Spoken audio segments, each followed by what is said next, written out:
Hi, everybody. This is Father Bill, and it's the Friday Reflection, and I'm recording this on Tuesday.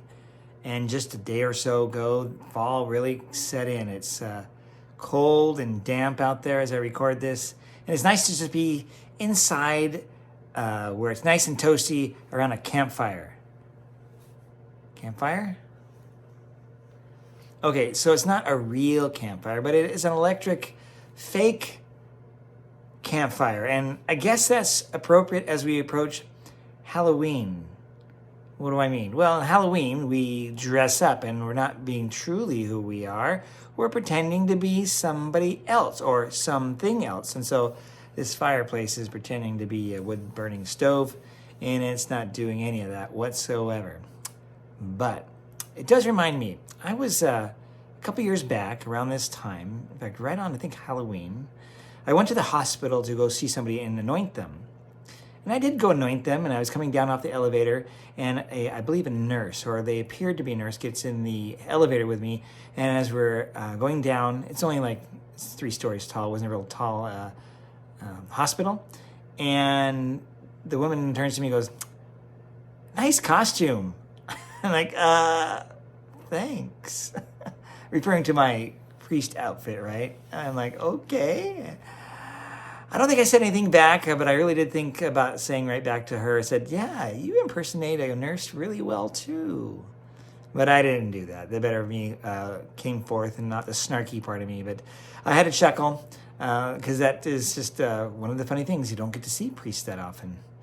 One time I was in Fred Meyer, and there was a group of teenage girls looking through the Halloween section of different costumes and things like that. And I was kind of perusing the area myself. They started chuckling at me. And so I turned to them and go, "What's so funny?" And they didn't think I was a priest. I'm like, "Oh, I'm a real priest. Really? I dare you. Ask me a question." And they got so afraid. They just kind of walked away and giggled and went over to another end of the aisle and sat down where the furniture was at the Fred Meyer I was at. And I'm like, what should I do with this? So I decided, the snarky part of me decided to go over there and ask them. So, okay, I really am a priest. I'm a priest of this church. I was in Roseburg at the time, St. Joseph. And I said, ask me any question that a priest would know. Go ahead. And they couldn't. They couldn't answer any of the questions or ask me any questions. They didn't know what to say. So I said, trust me. And here's all of my information. I even had a business card, the whole bit. And that kind of clammed them up a bit. So, So I get to wear this costume all the time, not just on Halloween. So as we get to Halloween, so as you see this is going to be a Friday or a little bit later, we're approaching the Trinity of Days and how appropriate it is for Holy Trinity. In this case, a Trinity of Days, holy days, centering around the big holy day, of course, which is All Saints' Day. So before that is All Hallows' Eve, hallowed.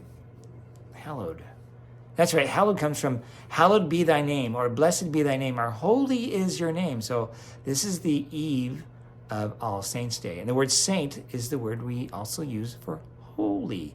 All the holy ones in heaven are all the saints. And this is a celebration as we prepare for that day. So Halloween, or All Hallows' Eve, is a time where we culturally get together and dress up. And I'm curious if you're going to be doing that. It can be fun. I will hopefully have candy left over after the Friday trunk or treat that will be happening for the school. We'll see. And if not, I'll have to turn the lights out at the house because I just can't keep buying that much candy. I got 2 bags full ready to go. It's fun. I like to, enjoy the festivity of it all. But that is only preceding, of course, then All Saints' Day. Yeah, and that will be a big day. That's a holy day of obligation. I once called it a holy day of opportunity when I was at St. Anthony in Forest Grove, and I don't think that really worked too well because not too many people felt compelled.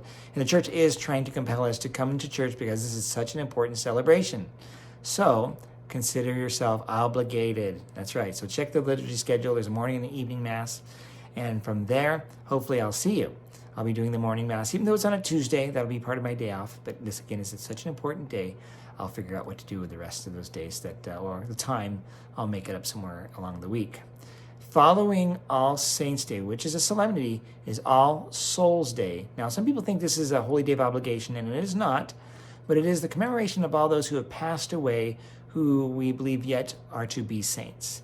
or we do not know if they have gone to heaven or not. And so we pray for all of them. Now, All Saints Day, of course, that all the saints that are not named, of course, we have those famous ones of St. Benedict, St. Francis, St. Catherine, St. Therese, all these people. But All Saints Day is for the rest of the crew, the cloud of witnesses in heaven. And with that, we come to All Souls Day, and that's what we're going to be celebrating. Now, there's options for All Souls Day, which looks like a funeral. Options are the vestments. In a funeral mass, what colors can we wear? Here's your choices. A, purple. B, white. C, black. What do you think? Want to take a guess? Well, if you said all three, you are correct. And I have all three of those colors. So I don't wear black hardly ever, and people don't usually ask for it for a funeral. But All Souls Day looks like a funeral as far as the readings and the context, of course, because we were praying for those who have passed on. So this time, I'll be wearing black. It's about the only time I really wear it, because nobody requests it at the funerals. So if you're coming to Mass on that day, you'll be surprised, because when's the last time you've seen somebody wearing black? Yeah, I'm just trying to raise awareness. This is an area that we don't know where they are. We pray for them that they will go to heaven, that they're in the process of journeying through purgatory to heaven, and then they will join the saints in bliss and ecstasy and the pearly gates. Well, folks, that's it for me for now, and I will see you this weekend for Mass as we get ourselves geared up. And we have some wonderful readings coming up. You'll have to pre-read them. I encourage you to do that. And then from there, we will hit on Monday, Tuesday, and Thursday these high holy days of Halloween, or All Hallows Eve, All Saints, and All Souls Day. God bless you. Bye-bye.